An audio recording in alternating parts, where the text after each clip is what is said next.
sound okay to you, or you want me to put it back like this so that you can hear it in both ears? Oh, it don't matter. It don't Whatever matter? does the best for you. Well, I don't know. You get bad ears.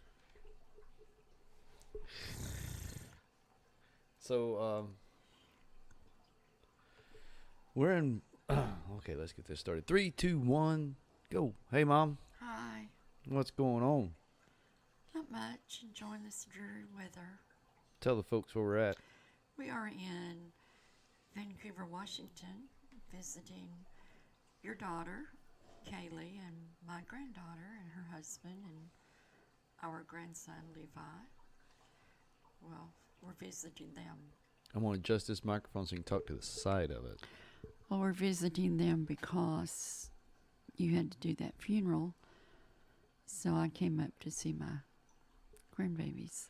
And you're going to stay for a couple more days, right? I'm flying out tonight, and you're staying till Saturday. Yeah. That should be fun. Yeah, except for the flight back home. I'm not looking forward to that. Well, you'll be fine. You'll be fine. Do you guys got plans for while you're staying, or are you just going to fly by the seat of your pants? Probably that. That'd be good. Whatever comes up, comes up. If it doesn't, it doesn't. Okay. Well, this is episode 3, and today we're going to try to cover chapters 6 and 7 of the book, The Art of Teshuvah. If this is your first time listening, go back. We've got 2 other episodes, and it explains a lot what it is. I'll have a link to the book in the podcast notes. Be aware that is an affiliate link, so if you do buy the book, I do potentially, I'm supposed to potentially maybe make some money off of it. How many they have to sell to buy? I don't know the algorithm. Hmm. I don't know. I guess when I get a check, I'll know.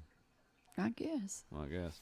Or I could But probably... you enjoying this book anyway, whether people buy it or not. Yeah, whether you buy it or not, whether you use my affiliate link or not, it's just a way that, you know, if you're like, hey, I'm going to buy the book and I want to support Scott and this podcast, potentially it could do that. But Teshuvah, for those of you who don't know, is an ancient Hebrew word that's often translated in Scripture as repent. But it's much, much more than that. It's about returning to the divine essence of who you are, who you were created to be. So here we go. Chapter 6 is titled Death, Taxes, and Teshuvah. There's an old aphorism which claims that 2 things in life are certain, death and taxes. It's true. Yeah. But to this, Rabbi Cook would add a third certainty, Teshuvah. Before we begin to explore the multifaceted world of Teshuvah as it applies to the individual and to the existence of the whole, it is important to know that the return to the source is inevitable. Just as the body has a built-in mechanism for self-healing, so does mankind. Teshuvah is promised. Teshuvah will come. The world will return to its maker. I like that certainty. Later on, he's going to use a word called determinism. But the fact is that, and it's true about the body has a built-in mechanism for the most part to heal itself. I mean, obviously there's some debilitating things that just end life. But from a nursing standpoint, would you agree that the body can heal itself? Well, it can, but it doesn't always do that. If it did, people would live forever. yeah, your daddy would still be here, right? Right. But I do like this idea, though, that he uses that to go on and point out that the way God created Teshuvah, the way he's interlaced it within the fabric of creation, that the world will return to the perfection in which it was intended. And that's a theme that you see throughout Scripture, is that it starts in a garden, and then there in the Revelation, the world is back at the garden. So there's that. Page 67, it says, the comforting words of Rabbi Cook as he passed by the Valley of Hinnom in Jerusalem come to assure us that the world is indeed becoming a better place. We discussed this in episode 2. That was the story where he was walking by with another rabbi, and the guy was talking about how secular society was.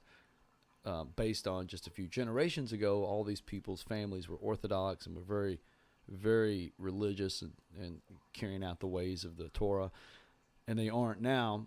And that was when Rabbi Cook pointed over to this valley of Hinnom, and he said just a few generations ago, people were sacrificing their children over there, and they're not doing that anymore. His point is the world is getting better, and you and I discussed last time that oftentimes we just view the world through our lens, through what we see, through the news stories that we read. But if you take a broader look, you get up on the mountaintop and you look down, you can see that no, things have gotten better in our society. Are they where they should be? Do we have room to grow? Absolutely. But the world has gotten better. He goes on to write, generally, the world is a healthier place than it was just a few decades ago. This world development is all a part of Teshuvah. As we mentioned in chapter 1, not only is mankind destined for Teshuvah, the animal world, the plant world, even the sun and moon are all destined to return to their original purity. Our sages teach that one day the lion will lay down with the lamb. That's a direct quote out of Isaiah. You see a lot of pictures or paintings and things like that. But here these, predator and prey are going to lay down together.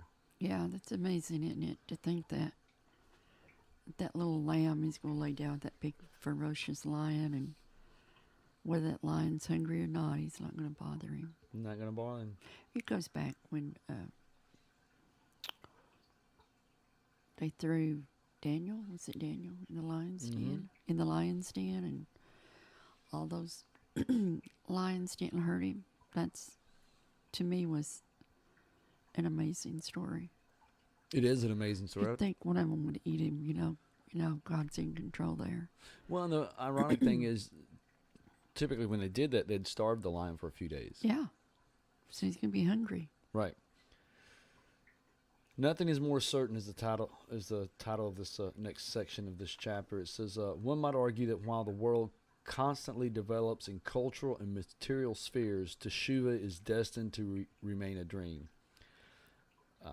In God we trust may be written on the dollar, but the dollar is worshipped far more. Not only that, but violence and murder are rampant all over the world. And in the matter of sexual purity, man today is not much more elevated than the average Viking of the past. Nonetheless, Rabbi Cook has hope. Teshuvah is ever present in the heart.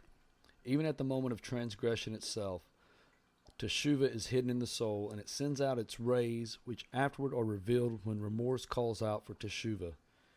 In the depths of life, Teshuvah exists. Since Teshuvah preceded the world, and before sin occurred, the remedy for Teshuvah has already been prepared. Therefore, nothing is more certain in this world than Teshuvah. In the end, everything will return to the perfect state.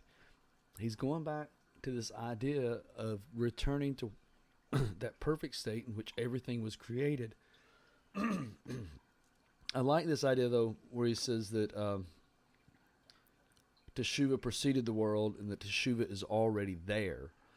It's what I said yesterday during the funeral, that everything you need to live in this life, to enjoy this life, to live the richness and fullness that this life has to offer is already within you. That's why I often, when I hear people say, oh, pray for me that I have patience. Well, you already have patience. It's a matter of going and dipping into that resource and that well and using it. I think it's a little ironic that your podcast today is on the death. It's on death, considering that's why you're here today. That's why you're here in Washington, because of someone very close had passed away. A very young person. So I was thinking about that when you read this. We're talking about death today, and I thought, well, that's kind of odd that it's come up. The chapters have followed to coincide with our visit to Washington today. Well, I would go back to at the start of the book where Rabbi Cook had written that once he started understanding and studying Teshuvah, it was a foundation for everything. And so this whole idea that you return is there, and it's the foundation for everything. I like this idea that even the moment of transgression itself, teshuva is hidden in the soul, and it sends out its rays, which afterward are revealed when remorse calls out for teshuva. I think in the last episode you kept referring to that as conviction. Yeah. And that's that feeling of remorse or sadness that you get when you know that something in your life isn't right, and there's something you need to do to change that. Or I've done something wrong. Right. The abandonment and rebellion against the commandments of God is a terrible moral regression, which only seizes a man through his frightening immersion in the vulgarness of material life. It is possible that for a time, a generation, or part of it, in one place or another, will become entangled in the thicket of moral blindness, to the point that it won't sense all the ethical, decent, inherent and in the abandonment of the laws of God. But the law does not lose its value because of this. Teshuvah is determined to come and will be revealed. For the sickness of forgetting the divine world cannot have a permanent hold in man's nature. Like a polluted spring, it returns to its purity. I think about this in our day and time. Obviously, you can see communities, cultures, other countries, third world countries, and you think there is no hope. They're in no way focusing on what he's talking about here as far as that divine teshuvah, and there's no healing. It just looks like it's just getting worse and worse and worse in that country. And that's what he says. It may happen for a time or for a generation or part of it, but it doesn't stop the fact that teshuvah is there, and that like a polluted spring, it returns to its purity. I think that's just a beautiful image of hope. Since teshuvah, back to the book, since teshuvah is inevitable, it behooves us to get on the proverbial boat. After all, who wants to lose out on a good thing? Once we know that teshuvah is the real goal in life, why waste time pursuing illusory things like money, power, and fame, simply because they don't seem so illusory?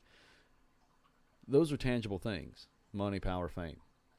But he's saying, well, they're really not. They may seem like they are, but they're really not. He goes on to write, in a competitive capitalist culture, people tend to live for me and not for us. Things like morality and big business or in our private lives can easily be overlooked. But Rabbi Cook insists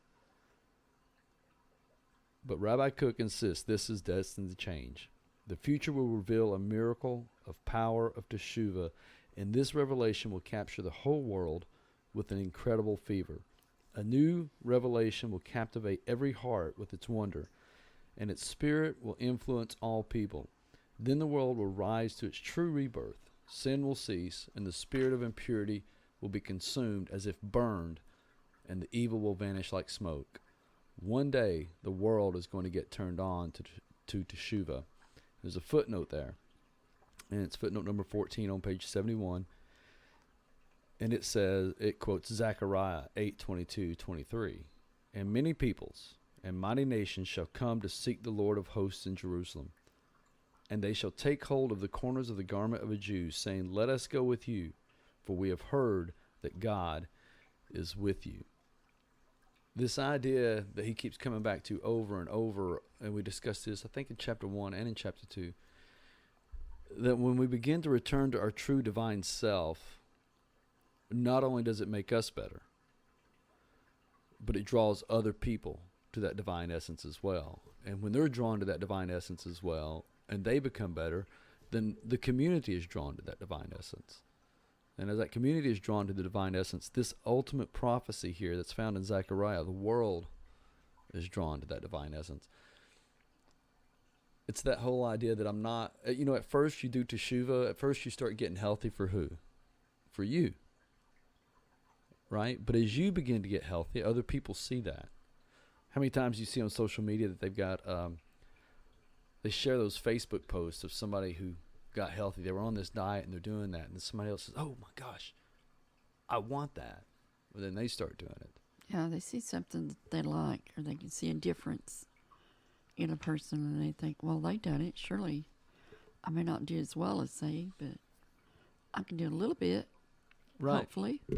So their actions influence your actions. It's true.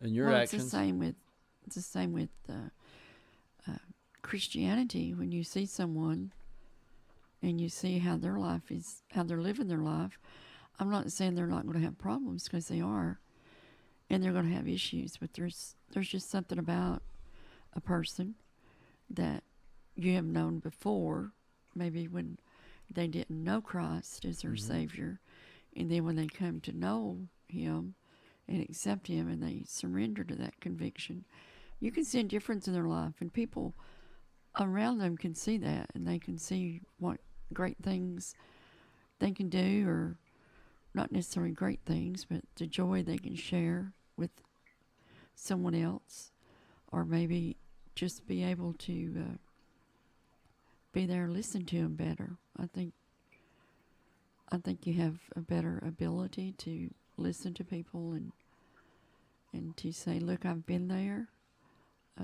I don't know what you're going through, but I know where you'll go at the end. And Well, I think it's true goes also with everything. with addiction recovery. Absolutely. You know, when you see somebody who you knew was just in the throes of addiction, whether it be alcoholism, drugs, whatever, and you watch them go through that battle, and then they come out the other side, well, somebody else who's in that throw can say, you know what, they did it. I mean, that's the whole point of the support groups. Right. Is to let you know, hey, I've done it, I'm doing it. And It's important you have a good support group. a good community. Right. I would, make sure you have a good support group to help get you through that. Right. Jim Rohn was a motivational speaker, self-help guru, author. And one of the things that he said is you are the average of the 5 people you surround yourself with, the top 5 people. So if you begin this process of bettering yourself, returning to that divine essence, and you surround yourself with other people who are in that process, you're all becoming better. And you're all becoming stronger, and you start influencing others, which people often ask, you know, the purpose of life. And there's a lot out there that you can say about it, but after reading this book, the purpose of life that I'm coming to believe is not only for me to return, as he's talking about, to that divine creation in which I was created, and he's going to say this in this next chapter, but it's for me to share that light with the world and help bring others to an understanding of what their divine essence is. Correct. So let's do chapter 7. It's entitled The Joy of Teshuvah. What is the reason for this? What is the source of this joy? Teshuvah is the healthiest feeling possible. A healthy soul, a healthy body, must necessarily bring about the great joy of Teshuvah, and the soul consequently feels the greatest natural pleasure. So, as he's saying, as you become healthier in your body, you become healthier in your soul, you feel this greatest pleasure that you can feel. And I would say, you know, I guess in a secular term, you're going to find your purpose in life. You're going to find your why.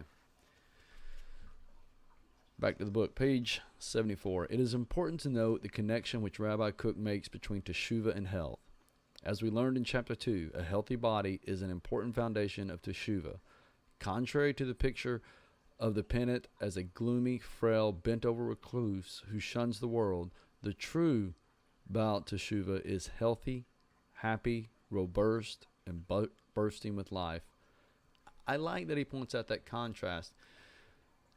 Oftentimes, you know, when you talk about somebody who's pious or spiritual or holy, you do get this image of that he described right here. You know, somebody who's just a recluse, they're gloomy, they shuns the world, they stay away from the world. And he said, no. That person who is experiencing true teshuvah is not only healthy, they're happy, robust, and busting with life. He goes on in the next paragraph and writes this. He says, when a person rids himself of bad habits, his health is improved. Without these harming elements, he is stronger and more vibrant. So too, when one rids oneself of bad moral habits and base character traits, his spiritual health is improved. When he is both physically and spiritually healthy, his capability to experience the divine is enhanced. I take that to mean that if I'm not going to take the time to be physically healthy and spiritually healthy, I'm not going to get to experience what God truly has in my life. What do you think about that? Well, I think the spiritual healthy is definitely a must. You don't think physically healthy is definitely Well, physical healthy is too, but sometimes they're just lazier. For me, I'll speak for me on the physical healthiness. Well, if you're going to be lazy on the physical, wouldn't you therefore also be lazy on the spiritual? Probably so, because it's a lot easier to do nothing than to do something. Easier to do nothing than something. Yeah. We should make that a t-shirt.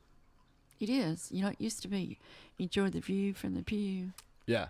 Because I don't want to do anything. I'm tired of it. And I'm just going to sit here and just enjoy the view from the pew. And that doesn't last too long. It doesn't. No. Well, you don't grow. No, you're sitting there and you're accumulating dust. Right. That's You're all not doing. growing and you're wasting your time being there. Rabbi Cook writes, in measure with every ugly thing which a person eliminates from his soul, when he inwardly longs for the light of Teshuvah, he discovers worlds filled with exalted illumination inside his soul. Every transgression removed is like the removal of a blindfold from the eye, and the entire horizon of vision is revealed, the light of unending expanses of heaven and earth, and all that they contain. And so he talks about and all that they contain, heaven and earth. I like that he ties together the physical and the spiritual, and that he makes this correlation that when I do things that benefit me physically, I experience better things in my life. I become more, I get more energy. I can do things. I'm just better. My health gets better. He makes that same correlation with the spiritual health, that as you begin to remove these transgressions, these bad habits, these horrible things in your life that's holding you down, and I love the imagery of pulling a blindfold off the eye. You start to see new possibilities, new horizons, new opportunities. It's a beautiful image. This next section in chapter 7, he's going to talk about the ultimate freedom. The new spiritual horizons which Teshuvah discovers give him a feeling of freedom. This newfound freedom comes when the walls blocking God's light have been raised. The steadfast will to always remain with the same beliefs to support the vanities or transgressions into which a person has fallen, whether in deeds or in thoughts, is a sickness caused by oppressive slavery that does not allow Teshuvah's light of freedom to shine in the full strength. For it is Teshuvah which aspires to the original freedom, true freedom, divine freedom, which is free of all bondage. It's important to note that when he's talking about slavery was a very real thing in Israel's history. And a lot of times when they talk about, being freed from Egypt, we're coming up on Passover. I believe it's in a week or so. And that's the celebration of that freedom from bondage, that freedom from slavery. But that's a theme throughout Scripture. And oftentimes Egypt is used as a metaphor referring to that. And even the teachings of Jesus and the teachings of Paul and a lot of the writers of the New Testament are talking about this freedom from bondage. Mm-hmm. And he's going to tell us here in these next few chapters that we can have that freedom. I like that passage that I read, the steadfast will to remain with the same beliefs. That's a human nature that we have. A lot of times we don't want change. Don't you always hear people think, oh, I just wish things would change, and then it changes and they hate it? Yeah, people don't want change. They get set in the way and they're comfortable with it. And when something changes, they've got to step out of their little comfort box. And, I'm guilty of that. It's like I'm doing just great. I'm doing okay where I'm at. But I personally like change, or I did. Yeah. When I worked, I liked not knowing what I was going to be doing the next day because I enjoyed the adventure or the change. The variety. Right, and me having to challenge myself and bring back things that I knew. So I think change is good, and I think when you just stay in this little rut, and it gets dull and boring. It does, and you become numb. And you don't see, potentially see what's out there for you, because you have tunnel vision. You see get that straight blindfold ahead. that he was talking about. Right, you don't see other parts. You don't see other things. Yeah. So let's go back to the book. Okay, sorry. No worries. People often think that in discovering God, one is restricting one's freedom and not expanding it. I love that phrase.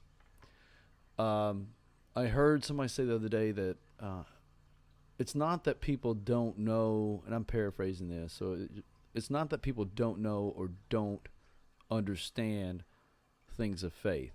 They've just got a very negative definition or a very negative experience with things of faith. And one of them would be that if I was to start devoting myself to, there's the dogs. What are they barking? Those aren't mine. Those aren't mine. That's Kayla and Angelo's. If I start devoting myself to the things of faith, I'm restricting my life. I'm not allowing myself to enjoy life. And he's saying, no, you're actually bringing on more freedom in life. It's true. I started asking you, how are you restricting God when you... Well, the commandments. You got all these things that you can't do. And unfortunately... We're not supposed to do them anyway. Well, unfortunately, a lot of people... but all people hear is these thou shalt not, and that's all they ever hear in life, and so they think that all of the Bible is telling them what they can't do, how they have to live this boring life. Well, that goes back to the very morals. Restrictive life. If they have a good moral and good outlook on life, they're not going to do that no way. So I don't know how that restricts, how that would restrict God. No, I'm not saying you. No, I'm saying I how don't. Negative people. I understand how negative people would feel that way, because hopefully they wouldn't go out and do it anyway. Well, hopefully they would let's still just say there's honor. people who's not living an immoral life, but because of what they understand about Christianity or because of what they understand about faith, they think, I'm not going to do that because all it's going to do is try to run my life and tell me what I can and can't do. Well, they think they can't have fun. They think they can't experience life. They think they can't enjoy it. Yeah, they think that. They think it's a humdrum, say here it's your hands crossed. And yeah, they don't think you can have fun with it. And that's not what it's all about. That's not. And unfortunately, that's the fault of us. Unfortunately, we're not teaching what it truly is to be free. He goes on to write, for a person who thinks this way, religion is perceived as a yoke of responsibility and bondage. But Rabbi Cook tells us the opposite. The discovery of God is the ultimate freedom.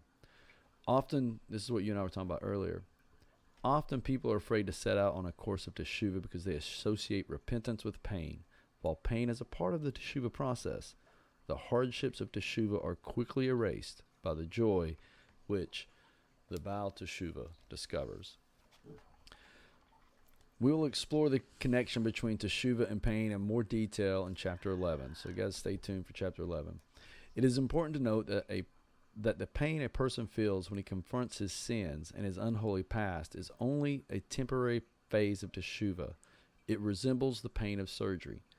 The uprooting of sin brings healing and joy in its wake, but the initial amputation is painful. It is difficult to give up the familiar, even if it be a bad habit. When a person understands this and opens himself up to change, he comes to be filled with a courageous new spirit and joy. His sins are forgiven, his life is renewed, and the world seems to be renewed with him. Immediately, he wants to share his good fortune with everyone.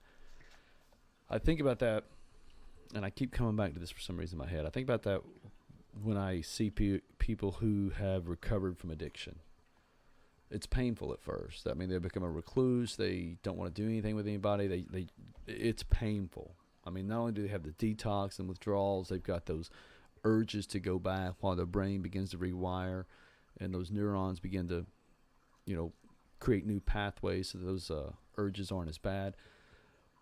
But then you see that person who heals, and then you see that person want to go out and start helping other people heal. And they want to show them, look, I did it. I was there.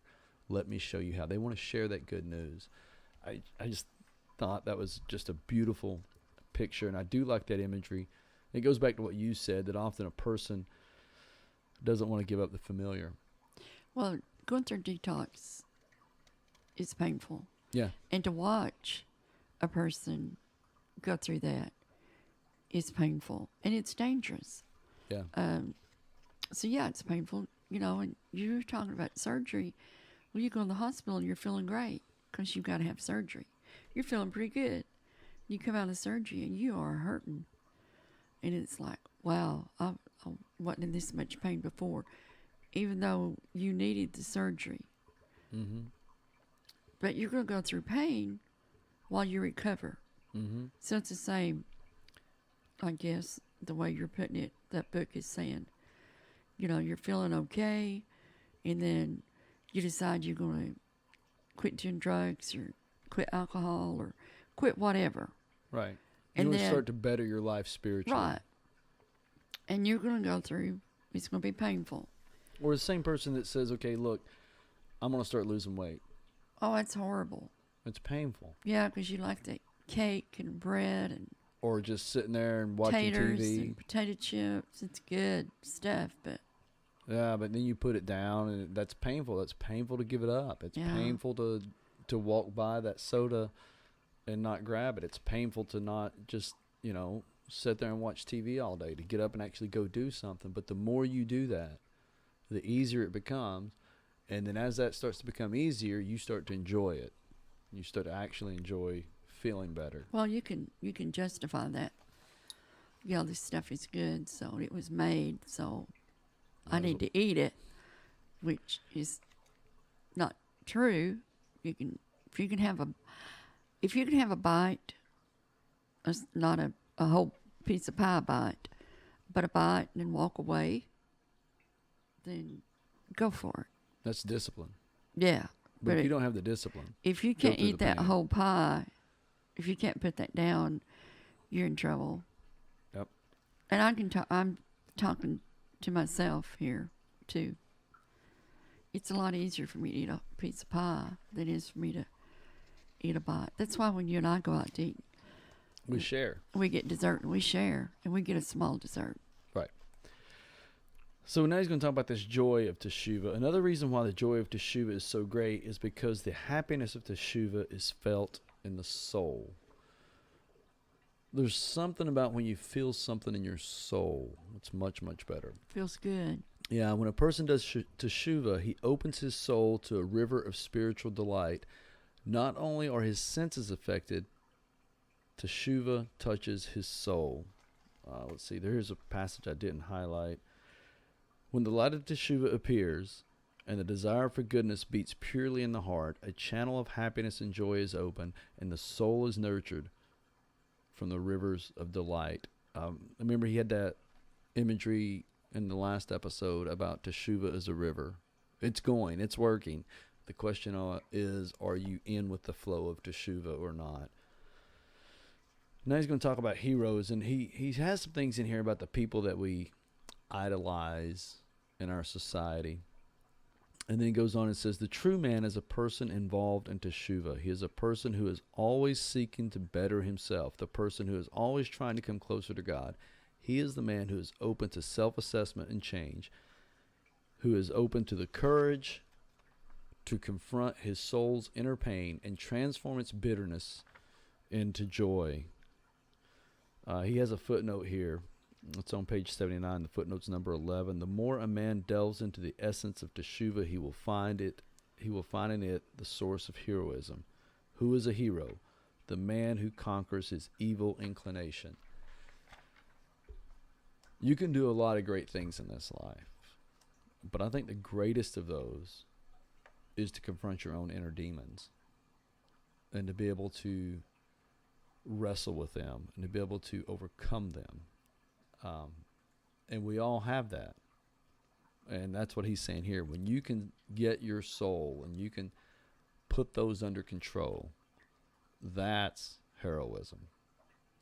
Yes, and it's hard to confront them because it seems like when you confront it seems like they get worse, you know, or for me, and I think I should just left it alone and not even brought it forth because now I'm having to really work harder on it. So it goes back to it's easier to do nothing and just ignore it. Right. Than it is to do something and conquer it because it's, you know, it's hard. It's hard. But it's worth it in the long run, and it may take you a lifetime to get through that. But as long as you keep working on it, you know, you don't have to go from bottom to the end because you're not going to do that. If you could just make a little improvement each day of your life, set yourself small goals. Right. And go from there. And once you've accomplished the goal that you've done for today, then you have another goal. But at the same time, when you set that second goal, you have to revisit the first goal and start over and go through that second and think, okay, I've done the first one, I want to start the second one. And then you have to revisit the first one and then go through. And it's, like I said, it's a process, and it's painful. And it's a lot easier to just say, forget it. I don't want to deal with it. It is. I know that, to your point about revisiting that first goal, I may conquer a demon. Right. It will come back. It will come back. And I need to be on guard for that. But you're right. It's easier. When I was seeing a therapist a few years ago, he asked me a question that's resonated in my head ever since then. He said, are you constantly waiting for the next shoe to fall? And I said, yes, I am. He said, okay, are you a warrior or a victim? Now, he knew I'm a Marine. And I just looked at him. He said, when you're on the battlefield, do you hide in the fighting hole? I said, no, you go toward the shots. He said, even though it's dangerous, even though you may fail. I said, yeah, because you're definitely going to die by ignoring the fight that's going on. You're better off to engage in the fight.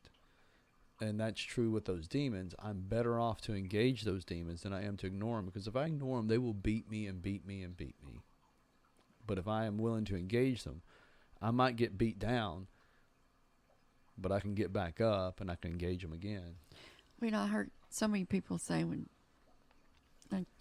I guess your dad's death was probably, I know it's been my biggest thing to conquer.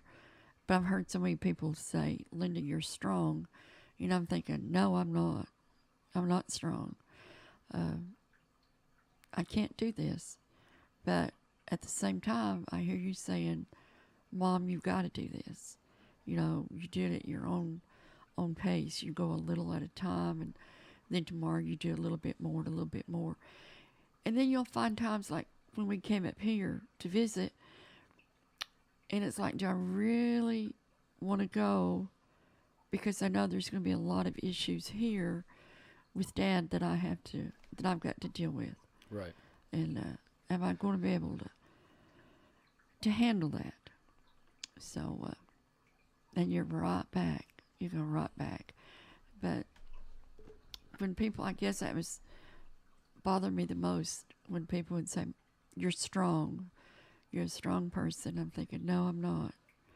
You know, it's like that fighter in the ring, though, or that kid that's on the wrestling mat. He's out there and he's getting pummeled. What are the people in the crowd doing? They're cheering him on. Cheering him on. And even though he may think on one level that there's no way I'm going to win this, that little bit of encouragement causes him sometimes to dig down just a little bit deeper and hold on just a little bit longer and throw one more punch. Right. And it's just that bit of encouragement. It's like I said yesterday, and I think I already said it today. everything you need is It's within there. you. It's just a matter of having the courage to open that box up. Or dig deeper and find it. Right. You got to dig deeper. Because when you dig deeper, you're going to pull out stuff you really don't want to pull out. Well, you remember I was a small kid. I weighed 129 pounds when I was in the Marine Corps. And I remember we were on a forced march at boot camp. It was hot. We were in South Carolina. I was at Paris Island, South Carolina. It was hot. I'm carrying a full combat load, and I'm weighing 129 pounds, where these other guys are carrying a full combat load, which is about 80 pounds. And, they're 160, 170 pounds. Well, this is a lot more weight in proportion for me to carry, and I literally dropped to my knees. I was about to give up, and my drill instructor come by, and of course, he's yelling, and he starts talking about intestinal fortitude. Asked me if I knew what that was. No, I don't. Well, I didn't say no, I don't. No, sir, this recruit doesn't. And he said it's when everything else is lost, when you have no more strength, you have nothing left to give. You dig down deep within you, and you find that grit, and you find that tenacity, and you get back up, and you go again. Do you have intestinal fortitude or not? And I pushed myself up, and I finished that march. And that stuck with me my entire life. Every time I've gone through a dark time. Now keep in mind, that doesn't happen immediately. And that's back to that gradual teshuva that we discussed. There's been times in my life when I've just gone through that dark time. It's kind of like when you get punched in the face and you hit the mat and you just kind of lay there for a second. You're just kind of... You're dazed. You're dazed. And then all of a sudden that moment clicks. You're like, okay, I got to get back up. And that's what's happened to me throughout my life, and it's going to happen again. When you go through that dark time, your blindfolds are on, you're dazed, and all of a sudden that light of teshuva, as Rabbi Cook would define it, comes in, and that story of intestinal fortitude kicks back up, and you just got to dig in and go do it. But isn't that terrible to know it's going to come back sooner or later? A lot of people look at that. It's going to come back sooner or later. So why mess with it today? Because it'll make me more prepared and stronger for the future. So, because if I don't mess with it today, and it beats me today, and then it comes back again, it beats me even harder the next time. And you go deeper and deeper and deeper.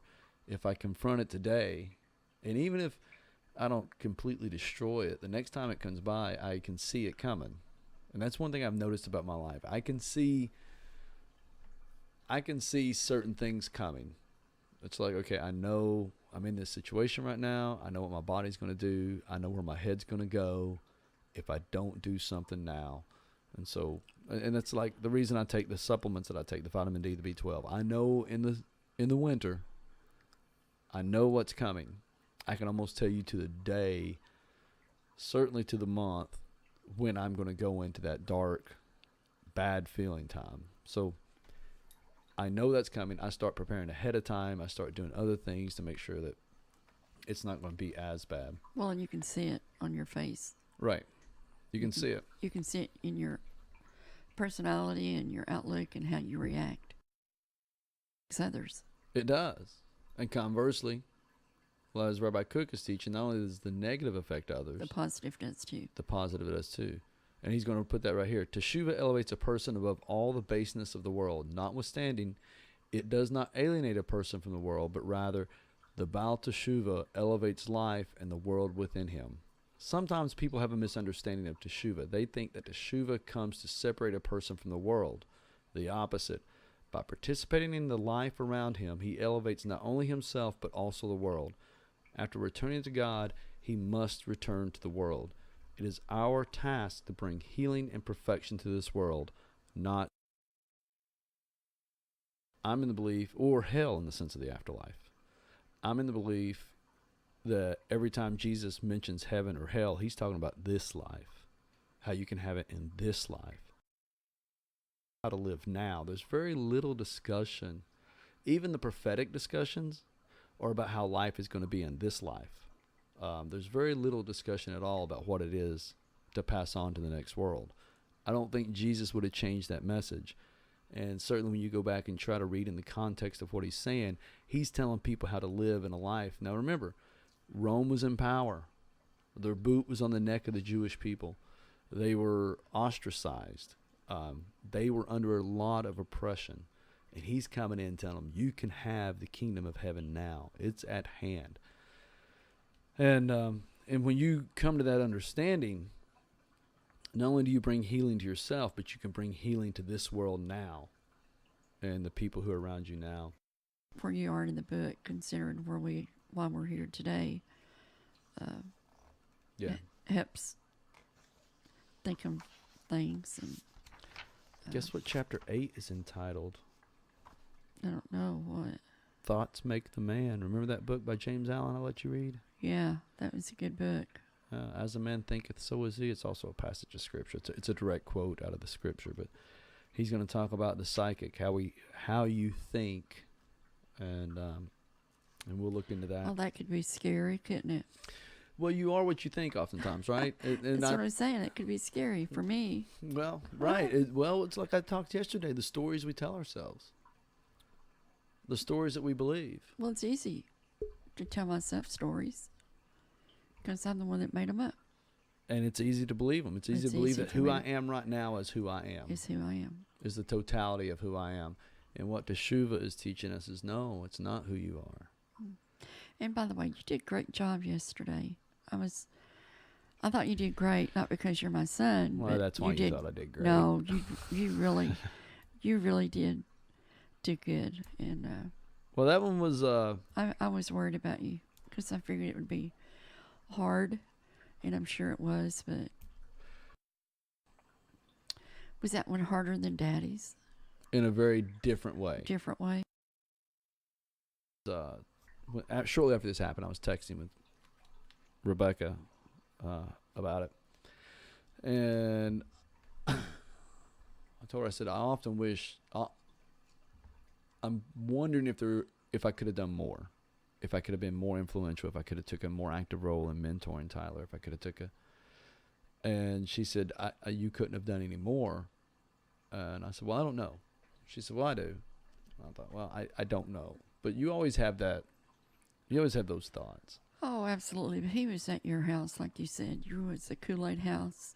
Mm-hmm. And when we would come to visit before we moved up here, he was always there. Oh, he was there a lot. Like I said, he was one of the regulars at the house. Yeah, one of your regulars. He'd go in and get something out of the cabinet or out of the fridge and eat it. I mean, but and for those that don't know, that is, let's see what episode that is.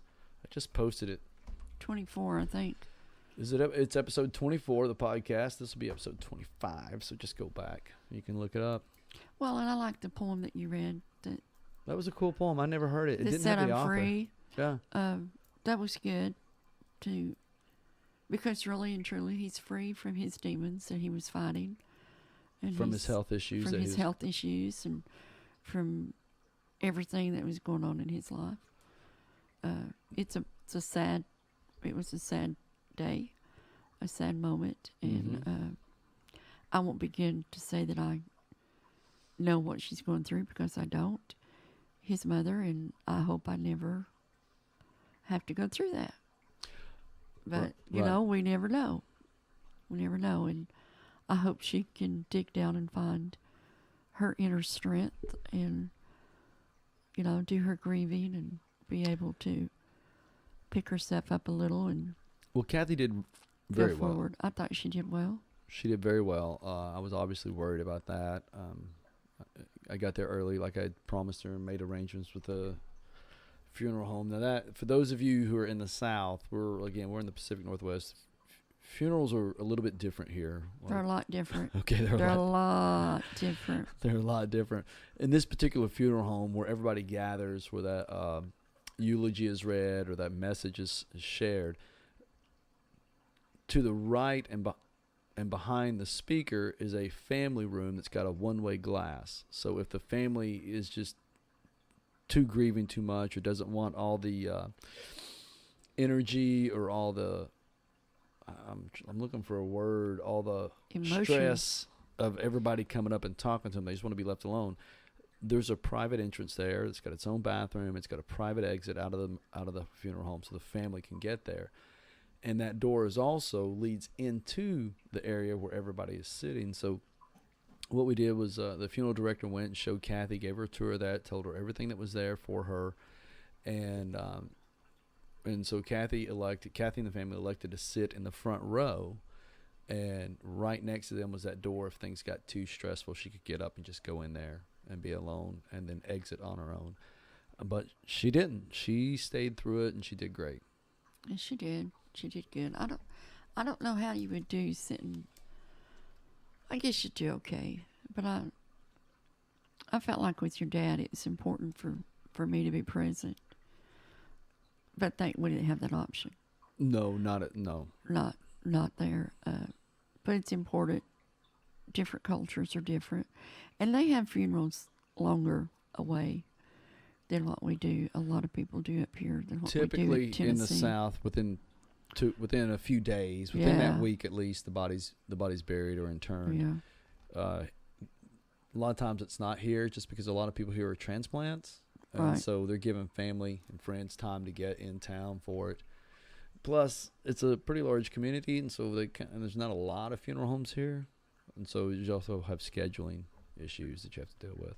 Well, yeah, that's the same at home. If, unfortunately, a lot of people have passed at the same time, and they're Yeah. using the same funeral home, they have scheduling issues, and it may be longer because of that. So, and that's okay. It's different. They do things different here. Your dad and I went to visit when we lived here. We went to visit a lady. You know, he went to our church, Yeah. Bridge, and his mom had passed away, and she'd been gone for quite a while before we knew it. And we went to the visitation, and your dad asked where the family was, and they weren't there. Yeah. So, You'll see that oftentimes. The family will have a private viewing and have a private little thing, and then they will set up something so that friends and other people can come and be a part of it, but they won't go. and they don't go. I don't know if that's because of the emotional factor involved, or if that's, I don't know. Yeah. We just thought it was odd, but that was the first one we had been to. And then we've seen them where they've been gone like 6 months, and they have a private funeral. Yep. And then their family will come in, and then they'll go through that, have a memorial service. Yep. And I'm thinking, that's a double whammy for me. Well, you'll also see sometimes they might have a funeral here, and then Go somewhere else and have one. because that's where they're from, and the bulk of their family is. I mean, that would be like when you guys were living here and you or Dad had Yeah, passed you away. said something about that. You know, when Daddy was sick here, Right. and We would have one here, yeah, and I about died. and then when we get back, we'd have one. Yeah, and I thought, not. And you brought up that thing that, well, Mom, he has friends here and people that He has care friends about and him. family here that care about him. Yeah. Right, and people he's worked with the different churches and community that would want to pay tribute, and you just couldn't do that. And I'm thinking, Well, and you wouldn't necessarily have to be here. So, for example, Lacamas Heights would probably have a service in honor of him, and just let you know, hey, we're going to go ahead and do this. You're not expected, because you're back there taking care of what you have to take care of. I mean, that's a common thing. All there right, were several of their churches here did do a memorial for Dad. when they heard about their dad, about your dad. You know, it's Well, there you go. just a brief Right. whatever in remembrance, and that was, I don't know how, it's probably included in their church service, but Probably. it was that was good. That was good. If you guys are wondering what that water is in the background, my son-in-law has these amazing fish tanks, and the one behind me is a saltwater tank. I gotta guess that's over 100 gallons of water. So if you hear that water and part of the ambiance, that's what it is. Did you see Kaylee's babies back there? No. She's got two baby fishes back there. Fishes? Yeah, fish. Goodbye, Mom. Goodbye. See you next time. All right. You have a safe trip. I will.